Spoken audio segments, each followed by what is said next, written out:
पुनर्जन्म के बारे में क्या बताते हैं। राजा बोला, महाराज आपका पुनर्जन्म होगा कि नहीं होगा। छोड़िए महाराज, यह पूछने से क्या लाभ, मैंने तो पहले ही कह दिया है कि यदि सांसारिक आसक्ति के साथ मरूंगा तो जन्म ग्रहण करूंगा, अन्यथा नहीं। यानी फिर जो है राजा जो है फिर बंदी से वही प्रश्न दोहराता है जो पहले भी दोहरा चुका है। यानी राजा फिर से पूछता है कि बंदी जी आपका दूसरा जन्म होगा कि नहीं होगा। तो फिर बंदी जी कहते हैं, छोड़िए महाराज, इन सब बातों का कोई मतलब नहीं है, इसका कोई मतलब नहीं है ऐसे प्रश्नों का। जबकि इस प्रश्नों का उत्तर मैंने आपको पहले भी दे चुका हूं कि अगर मुझे संसार से अगर आसक्ति रही, अगर संसार से मुझे लगाव रहा तो मेरा जन्म होगा, और अगर संसार से आसक्ति लगाव नहीं रहा तो फिर मेरा दूसरा जन्म नहीं होगा। कृपया इसे उपमा देकर समझाएं। महाराज, जैसे कोई आदमी राजा की सेवा करे, राजा उससे प्रसन्न होकर उसे कोई बड़ा पद दे दे, वह पद पाकर वह सभी सुख भोगता हुआ सुख से रहे और लोगों से कहे राजा ने मेरी कुछ भी भलाई नहीं की है, तो क्या वह ठीक कहता है? नहीं बनते। महाराज, इसी तरह इसके पूछने से क्या लाभ, मैंने तो पहले ही कह दिया है। तो फिर मतलब उदाहरण देते हैं, उपमा देते हैं कि जैसे कोई एक राजा जो है, उसका कोई काम करने वाला कर्मचारी है और राजा उससे काम लेते लेते बहुत खुश होता है, और खुश होने के बाद कोई उसको एक अच्छा सा बड़ा ऊंचा पद दे देता है। और ऊंचा पद देने के बाद फिर जो है जो वो व्यक्ति है, पद पाने के बाद पूरा सारा सुख सुविधा का वो आनंद लेता है, सुख भोगता है। लेकिन जब लोगों के बीच में जब जाता है और लोग उसे पूछते हैं कि राजा तुम्हारे लिए कुछ किया है क्या, राजा तुम्हारे पर कुछ उपकार किया क्या, तो वो क्या करता है, वो राजा की निंदा करता है और कहता है कि राजा मेरे लिए कुछ भी उपकार का काम नहीं किया है, राजा की कोई प्रशंसा नहीं करता है। तो क्या वह व्यक्ति ठीक करता है? तो फिर राजा कहता है कि नहीं बंदी जी, फिर वो काम व्यक्ति ठीक नहीं करता है, क्योंकि राजा से मिलने के बाद भी वो क्या कर रहा है, वो झूठ बोल रहा है। तो उसी तरीके से फिर बंदी जी कैसे, उसी तरीके से आपका ये जो प्रश्न है इसका भी कोई अर्थ नहीं है, कोई मतलब नहीं है। और इसका उसका एग्जाम्पल के साथ, और मैंने इसका उत्तर आपको पहले भी दे चुका हूं, तो अभी देने का कोई उसका अर्थ नहीं है। तो फिर राजा कहता है, बंदी जी आपने ठीक कह दिया। फिर जो है आगे कहता है कि राजा बोला, बंदे आप जो नाम और रूप के विषय में कह रहे थे, सो वह नाम क्या चीज है और रूप क्या चीज है? फिर जो है वो राजा जो है बंदे से पूछता है, बंदी जो भी आप नाम और रूप यानी बात कर रहे थे अभी थोड़ा देर पहले, जैसे आप बता रहे थे कि नाम है ये रूप है, नाम और रूप होने से ही व्यक्ति का जन्म होता है। तो क्या नाम है, नाम क्या है, मन क्या है, रूप क्या है? ऐसा करके फिर जो है राजा बंदे जी से पूछता है। तो बंदे जी कहते हैं, महाराज जितनी स्थूल पदार्थ है वह सभी रूप है, और जितने सूक्ष्म मानसिक धर्म है सभी नाम है। फिर बंदे जी कहते हैं कि राजा ये जितने भी ठोस पदार्थ है, स्थूल पदार्थ है, जो भी जिसको हम देख सकते हैं, पकड़ सकते हैं, ये जितने भी ठोस पदार्थ है वो सभी क्या है, वो सभी रूप हैं। जैसे अपना चक्कू, सोता, घना, जीवा, काया। फिर भगवान इससे 32 रूप के जो उन्होंने भगवान ने बताए हैं कि सालोमा, नखा, दंता, तचो, ममसंग, नारू, मट्टी, मिजन, इसका पहले भी वर्णन आया था, मैंने बता के भी दिया है। तो ऐसे ही जो 32 हमारे शरीर के जो काया के जो अंग है, ये सभी क्या है, ये रूप है। और अभिधर्म के अनुसार भगवान ने 28 रूप बताया है, 28 भाग है रूप के, ठीक है। तो फिर बंदे जी कहते हैं कि ये सभी चीज क्या है, ये सभी रूप है, और जितने भी सूक्ष्म मानसिक धर्म है, जितने सूक्ष्म है जिसको हम देख नहीं सकते, वो सभी क्या है, वो सभी नाम है, वो सभी मन है। बनते ऐसा क्यों नहीं होता कि या तो केवल नाम हो या फिर केवल रूप ही जन्म ग्रहण करे? फिर ऐसा बंदे से कहता है कि बंदे जी क्या ऐसा नहीं हो सकता कि सिर्फ नाम ही जन्म ले या तो सिर्फ रूप ही जन्म ले? अगर रूप जन्म लेता है तो नाम जन्म ना ले, और नाम जन्म लेता है तो रूप ना जन्म ले, दोनों में से कोई एक क्या करे, जन्म ले। तो फिर बंते जी कहते हैं, महाराज नाम और रूप दोनों परस्पर आश्रित हैं, वे एक दूसरे के बिना ठहर नहीं सकते, दोनों साथ ही होते हैं। फिर बंते जी कहते हैं कि महाराज ये जो नाम और जो रूप है दोनों क्या है, एक दूसरे पर निर्भर है, दोनों एक दूसरे पर आश्रित हैं। दोनों एक दूसरे के बिना नहीं रह सकते। अगर रूप है नाम नहीं तो भी नहीं रह पाएगा, और सिर्फ नाम है और रूप नहीं तो भी नहीं रह सकते। तो दोनों एक दूसरे पर क्या है, निर्भर है। तो फिर राजा कहता है कि बंते जी कृपया इसे उपमा देकर समझाएं। तो फिर बंते जी कहते हैं कि महाराज, यदि मुर्गी के पेट में कलल गर्भ ना हो तो अंडा भी ना हो सकता, क्योंकि कलल और अंडा दोनों एक दूसरे पर आश्रित हैं। यानी फिर कहते हैं कि जो मुर्गी है, मुर्गी के पेट के अंदर जो उसका गर्भाशय है, अगर मुर्गी के पेट के अंदर गर्भाशय न रहे तो क्या उसमें फिर अंडा टेकेगा? उसमें मुर्गी अंडा दे पाएगी? नहीं दे पाएगी। क्यों? क्योंकि वो जो अंडा ठहरता है किसमें ठहरता है? गर्भाशय में ही ठहरता है। तो उसी तरीके से फिर बंते जी कहते हैं कि बिना गर्भाशय के कोई मुर्गी अंडा नहीं दे सकती, और अगर अंडा देना है तो गर्भाशय का होना बहुत जरूरी है। क्यों? क्योंकि दोनों एक दूसरे पर आश्रित है। सिर्फ गर्भाशय हो और फिर भी अगर अंडा ना मिले तो फिर वो मुर्गी अंडा नहीं दे पाएगी। यानी जो मुर्गा का अंडा ना मिले तो फिर वो मुर्गी अंडा नहीं दे पाएगी। तो दोनों एक ही साथ होते हैं। इस तरह महाराज, यदि वहां नाम न हो तो रूप भी नहीं होगा, क्योंकि नाम और रूप दोनों अन्योन्याश्रित है। एक से उनकी उत्पत्ति होती है, न अनंत काल से होता चला आया है। और फिर बंते जी कहते हैं इसी तरीके से ये जो परस्पर जो क्रिया चल रही है वो बहुत पहले से चलती हुई आ रही है। तो बिना नाम का और बिना रूप का दोनों नहीं रह सकते, और बिना रूप का नाम भी नहीं रह सकता और बिना नाम का रूप भी नहीं रह सकता। दोनों एक दूसरे पर क्या है, आज से दोनों एक दूसरे पर निर्भर है। फिर राजा कहता है बंते आपने ठीक कहा। फिर उसके बाद जो है राजा बोला, बंते नागसेन आपने अभी कहा अनंत काल से यह काल क्या वस्तु है। यानी जो बंते जी ने अभी कहा कि अनंत काल से चला आ रहा है, तो फिर राजा कहता है कि अनंत काल क्या है? क्या ये कोई एक वस्तु है, कोई एक चीज है? तो बंते जी कहते हैं महाराज काल तीन है, भूत भविष्य और वर्तमान। ये क्या है? ये तीन काल है। बंते क्या सचमुच काल नाम की कोई वस्तु है? फिर राजा पूछता है कि बंते जी क्या सचमुच में कोई काल नाम कोई वस्तु है क्या, कोई पदार्थ है क्या?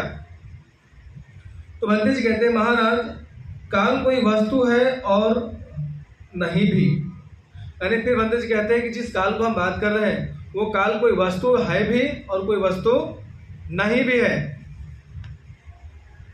तो राजा कहते हैं बंते कौन सा काल है और कौन सा काल नहीं है?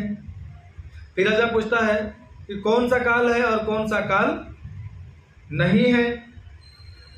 महाराज कुछ ऐसे संस्कार हैं जो बीत गए, नष्ट हो गए, अब नहीं रहे, लीन हो गए, सर्वथा परिवर्तन हो गए, उनके लिए काल नहीं है। जो धर्म लय दिखा रहे हैं या कहीं नहीं है, कहीं प्रतिसंधि कर रहे हैं, उनके लिए काल है। जो प्राणी मरकर फिर भी जन्म ले रहे हैं उनके लिए काल है। जो प्राणी कहीं मरकर फिर नहीं उत्पन्न होते उन अरहंत के लिए काल नहीं है।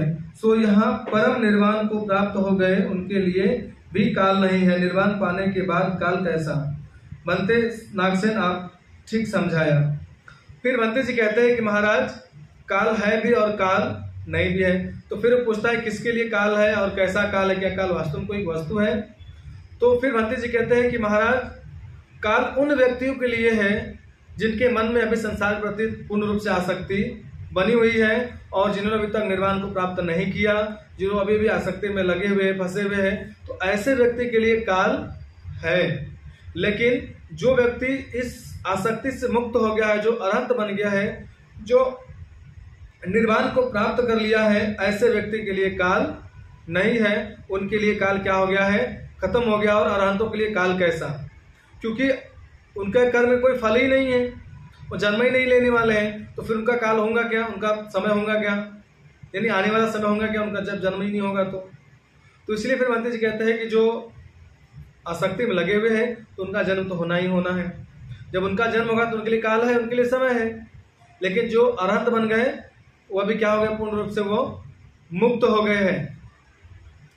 तो फिर राजा कहता है कि बंते जी आपने ठीक कह करके समझाया है। फिर अभी यहां से विचार वर्ग शुरू होता है। त्रिविध काल का मूल अविज्ञा। फिर राजा बोला, बनते अतीत काल, भविष्य काल और वर्तमान काल का मूल क्या है? फिर राजा पूछता है कि बनते जी, ये जो तीनों काल चल रहे हैं, इन तीनों कालों का मूल क्या है? यानी समय का यहाँ पे व्याख्या ऐसा नहीं है जो हम दिन रात समय काट रहे होते हैं। यहाँ पे समय का वर्णन, ऐसा समय का काल जो राजा पूछ रहे हैं वो हमारे क्या जन्मों से है, कि अभी हमने पहले भी जन्म लिया था, अभी भी हमारा जन्म है और आगे भी जन्म होगा क्या? इन तीनों कालों में क्या हो रहा है? राजा अपना प्रश्न कर रहा है। ठीक है, तो फिर बंते जी कहते हैं, महाराज अतीत काल का मूल अविद्या है। अविद्या के होने से संस्कार, संस्कार के होने से विज्ञान, विज्ञान के होने से नाम रूप और नाम रूप के होने से छह आयतन, छह आयतनों के होने से स्पर्श, स्पर्श के होने से वेदना, वेदना के होने से तृष्णा, तृष्णा के होने से उपादान, उपादान के होने से भाव, भाव के होने से जन्म, जन्म के होने से मरण, शोक, रोना, पीटना, दुख, बेचैनी और उद्रिक्तता होती है। इस प्रकार दुखों के क्रम का आरंभ कहाँ से हुआ इसका पता ही नहीं चलता है। बनते आपने ठीक कहा। फिर जो है, जब राजा पूछता है कि बनते जी जो तीन काल हैं, इन तीनों कालों का मूल क्या है, उनका जो है मुख्य जड़ क्या है? जैसे अभी कोई पेड़ होता है तो उसका कोई कोई अपना एक जड़ होता है। तो ये तीनों काल है, भूत, भविष्य, वर्तमान, इन तीनों कालों को एक मूल तो होगा। तो फिर बनते जी कहते हैं ये तीनों काल का मूल है अविद्या। अविद्या यानी हमारा अज्ञानता, हमारी नासमझी। क्योंकि हम जितने भी कुशल अकुशल कर्म करते हैं सब कभी कुछ नासमझी में करते हैं, कुछ समझी में करते हैं। अगर कुशल कर्म करते हैं तो कहीं ना कहीं हम जान के करते हैं, हमको पता होता है। लेकिन अक्सर हम जब जितना भी अकुशल कर्म करते हैं वो हमारी किस में होता है? नासमझी में होता है। हिंसा करते हैं तो नासमझी में करते हैं, चोरी करते हैं तो नासमझी में करते हैं, व्यभिचार करते हैं तो नासमझी में करते हैं, झूठ बोलते हैं, चुगली करते हैं तो नासमझी में करते हैं, और अगर दारू शराब पीते हैं तो भी नासमझी में करते हैं, मिथ्या दृष्टि में जीवन व्यतीत करते हैं तो भी नासमझी में करते हैं। क्योंकि जिस व्यक्ति को पता होगा नहीं ये चीज गलत है और फिर भी वो करे तो उसको क्या कहेंगे? अविद्या ही कहेंगे। और अविद्या में जो करके व्यक्ति जीता है। तो वैसे बनते जी कहते हैं कि अविद्या ही क्या है? हमारा मूल कारण है। और अविद्या से हमारा क्या होता है? संस्कार होता है।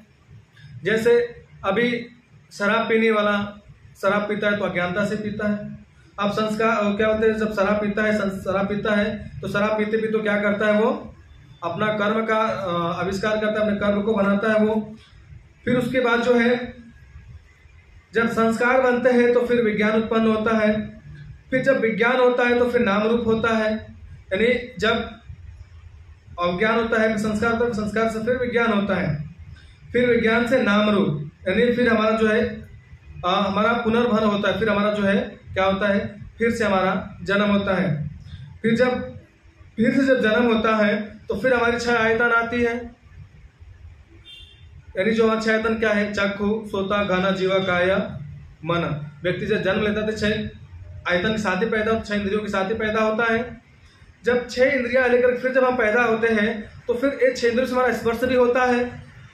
जैसे हम चक्षु से एक सुंदर रूप को देखते हैं, जीवा से हम अच्छा स्वाद को लेते हैं, कान से हम एक अच्छे शब्द को सुनते हैं, शरीर से एक अच्छा स्पर्श होता है, मन में कुछ अच्छा लगा तो हम क्या, हमारे मन में तृष्णा उत्पन्न होती है कि नहीं हमको चीज मिलना चाहिए, चीज हमको चाहिए। आपको अच्छा लगा तो वो हमको लगता है कि बार बार देखते रहना चाहिए। कान को अच्छा लगा तो लगता है कि बार बार सुनते रहना चाहिए। तो ऐसे जो छायतन से जो चीज होता है फिर उससे क्या होता है? स्पर्श होता है, यानी इससे हमारा मेल मिलाप होता है। उससे देखना, सुनना, ये सारी क्रिया क्या है? स्पर्श के ही है। उसके क्या उसके पास में ही है हम। तो फिर बंदे जी कहते हैं कि ये छह स्पर्श होते हैं। फिर स्पर्श का होने से वेदना होता है। यानी जैसे अभी हमने आंख से कुछ अच्छा चीज देखा, मन को अच्छा लगा, तो फिर मन में एक फीलिंग आती है, मन में एक वेदना उत्पन्न होता है कि नहीं हमारे पास होना चाहिए या फिर हमें चाहिए, यानी मन में लोभ उत्पन्न होता है। कान से भी सुनते हैं, अच्छा लगा चाहे बुरा लगा तो भी क्या होता है? मन में वेदना होती है। अच्छा लगा तो चाहिए की तृष्णा होती है, बुरा लगा तो नहीं चाहिए का तृष्णा उत्पन्न होता है, वेदना उत्पन्न होता है। शरीर को अच्छा लगा तो लगता है कि नहीं हमारे पास हमेशा ऐसी स्पर्श होते रहना चाहिए, बुरा लगा तो उसको हम दुख समझ करके उसको हम दूर करने का प्रयास करते हैं। तो 6 आयतन रहा तो स्पर्श होता है, फिर स्पर्श हुआ तो वेदना होता है, और फिर वेदना हुआ तो तृष्णा होता है। अगर अच्छा हुआ तो चाहिए करके तृष्णा होता है, बुरा लगा तो नहीं चाहिए करके तृष्णा उत्पन्न होता है, और तृष्णा के होने से ही इच्छा ग्रहण होती है, फिर उपादान होता है, नहीं उसको पानी ना पानी क्या होती है, इच्छा उत्पन्न होता है, और फिर वो जो इच्छा है, जो उपादान है, उससे हमारा क्या होता है, हमारा भव होता है, नहीं फिर उसी से हमारा क्या होता है, फिर जन्म होता है, और फिर जन्म लेने के बाद फिर वही जन्म मरण शोक रोना पीटना दुख बेचैनी व्याकुलता, ये सारी चीजें क्या होता है, फिर से शुरू हो जाता है। तो इसलिए इस चीज का हम पता ही नहीं लगा पाते हैं कि आखिरकार शुरू हुआ कहां से। लेकिन अगर चीजें शुरू हो रही है तो कहां से हो रही है, कहां शुरू हो रही है, अविद्या से। क्योंकि हम जो सारी चीजें कर रहे हैं, हमारे में तृष्णा उत्पन्न हो रही है, तो किसके कारण से, अविद्या के कारण से, ज्ञान न होने के कारण से ही। अगर ज्ञान होता तो मग्गा फल प्राप्त करके संसार से मुक्त नहीं हो जाते। ज्ञान नहीं है, इसलिए तो हम बार बार इस संसार के काम वासनाओं में हम क्या रहते हैं, बार बार संलग्न रहते हैं। हमको उसी में सुख मिलता है, हम उसी को सुख समझते हैं, और उसी में बार बार हम उसी को पाने की क्या करते हैं, हम इच्छा करते हैं, और इच्छाओं को पा पाकर फिर बार बार हमारा जन्म होता रहता है। तो इस तरीके से फिर भगवान ने जो है प्रत्युत समुत्पाद को फिर समझाते हुए राजा को व्याख्या करके फिर बताते हैं। तो फिर राजा कहता है, भंती जी आपने ठीक कहा। फिर उसके बाद जो है कहता है राजा कि काल का अज्ञात आरंभ। राजा बोला, भंते क्या आप कहते हैं, इसका आरंभ कहां से हुआ इसका पता नहीं, इसे कृपा उपमा दे करके समझावे। फिर राजा कहता है, भंती जी जो आपने बातें बताई हैं, बात तो ठीक है कि इस तरीके से हमको पता नहीं चलता है कि हमारा आरंभ कहां से हुआ, हमारा जन्म का आरंभ कहां से हुआ, फिर जो दुख बेचैनी बार बार आते रहती है इसका आरंभ कहां से हुआ। लेकिन फिर भी कोई इसका उपमा देकर के समझाएंगे आप। तो बंदे जी कहते हैं, महाराज जैसे कोई आदमी एक छोटे से बीज को जमीन में रोप दे, उस बीज के अंकुर फूटे और धीरे धीरे बड़ा होकर वृक्ष हो जाए, उस वृक्ष में फल लगे, उस फल के बीज को वह आदमी फिर रोप दे, उससे अंकुर फूटकर फल लग जाए। महाराज तो आप बतावें, क्या इस प्रवाह का कहीं अंत होगा? नहीं बनते महाराज, इसी तरह काल का आरंभ कहां से हुआ इसका पता नहीं। फिर राजा मंत्री जी कहते हैं कि जैसे महाराज समझो कोई एक व्यक्ति एक पेड़ जो है, मतलब कोई एक बीज जो है जमीन में लगा देता है, और वो बीज अंकुर लेता है, अंकुर लेकर के फिर एक पेड़ बनता है, और पेड़ बनने के बाद उसमें फल आता है, और फिर फल आने के बाद उसके बीज तैयार होते हैं, और उन सभी बीजों को लेकर के फिर से कहीं जमीन में रोप दे, और ये क्रिया बार बार चलता रहे। तो क्या आप बता सकते हैं कि फिर उस पेड़ का आरंभ कहां से हुआ? तो राजा कहता है, नहीं बनते जी, उसको फिर पता लगाना नामुमकिन है कि अभी उस पेड़ का आरंभ कहां से हुआ। जैसे अभी हमारे सामने इतने सारे पेड़ पड़े हुए हैं, कोई कह सकता है कि ये पेड़ की उत्पत्ति कहां से हुई, ये पेड़ कहां से जन्म लिया? नहीं पता लगा सकते। ठीक है, तो उसी तरह से फिर बंदी जी जो है उसको कह करके समझाते हैं। फिर राजा कहता है, बंदी जी फिर भी अभी मुझे बात समझ में नहीं आई, कोई और दूसरा उपमा दे करके समझाइए। तो फिर बंदी जी कहते हैं, महाराज जैसे मुर्गी से अंडा, अंडे से मुर्गी, मुर्गी से अंडा, इस असत्य का कोई अंत नहीं है, उसी तरह अतीत काल का भी कोई आरंभ नहीं है। फिर बंदी जी कहते हैं कि जैसे मुर्गी से अंडा आया, फिर अंडे से फिर मुर्गी आई, फिर मुर्गी से फिर अंडा आया, तो क्या बता सकते हैं कि पहले मुर्गी आई कि पहले अंडा आया? तो राजा कहता है, नहीं बंदी जी, इसका तो फिर काल का पता नहीं लगाया जा सकता कि ये मुर्गी आई कि पहले अंडा आया। तो फिर बंदी जी कहते हैं, इसी तरीके से बीते हुए काल को भी पता नहीं लगाया जा सकता कि उसका आरंभ कहां से हुआ, उसका शुरुआत कहां से हुआ। फिर राजा कहता है, बंदी जी फिर भी मुझे आपकी बात समझ में नहीं आई, कोई दूसरी उपमा दे करके समझाइए। फिर बंदी जी कहते हैं, हस्तवीर पृथ्वी पर एक गोल आकार खींच कर बोले, महाराज इस चक्र का कहीं अंत है? नहीं बनते महाराज, इसी तरह भगवान ने इसे चक्र बताया है। चक्षु और रूप के होने से चक्षु विज्ञान उत्पन्न होता है, और ये तीनों एक साथ मिलते हैं तो स्पर्श होता है, स्पर्श से वेदना, और वेदना से तृष्णा होती है। इस तृष्णा की देखने की इच्छा से पुनः चक्षु उत्पन्न होता है, भला इस क्रम का कहीं अंत है ही नहीं। तो फिर बंते जी कहते हैं कि महाराज इस पृथ्वी पर कोई एक गोला सा चक्र बनाओ और चक्र बनाने के बाद बताओ कि इसका आरंभ कहां से हुआ है, इसकी शुरुआत कहां से हुई है। तो क्या बता सकते हैं हम कि उस चक्र का शुरुआत कहां से हुआ है? कहीं से भी नहीं कह सकते हम। तो उसी तरीके से फिर बंते जी कहते हैं कि भगवान ने भी कहा है कि संसार क्या है? चक्र है, जहां पे हम बार बार घूमते रहते हैं। इसलिए भगवान ने जब पहला धम्मोपदेश दिया था तो उसको उन्होंने क्या कहा था? धम्मचक्र प्रवर्तन सूत्र। यानी ये जो चक्र है फिर भगवान ने वहां से शुरुआत किया था। ये जो चक्र को तोड़ने का जो है, ये जो संसार से जो मुक्त होने का जो चक्र है, भगवान वही चला करके इसको मुक्त का जो रास्ता उन्होंने शुरुआत किया था। तो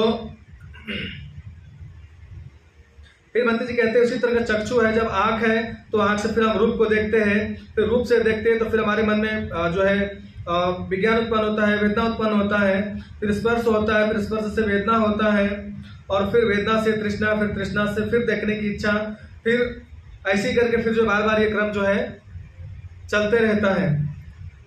फिर उसी तरीके से कान का भी है, फिर इसी तरीके से सभी इंद्रियों का फिर बंते जी बताते हैं कि चक्षु का भी, आंख का भी है, कान का भी है और नाक का भी है और शरीर का भी है। इस तरीके से जो है तृष्णा से उपादान, उपादान से कर्म और कर्म से पुनः मन उत्पन्न होता है, भला इस कर्म का कहीं अंत नहीं है।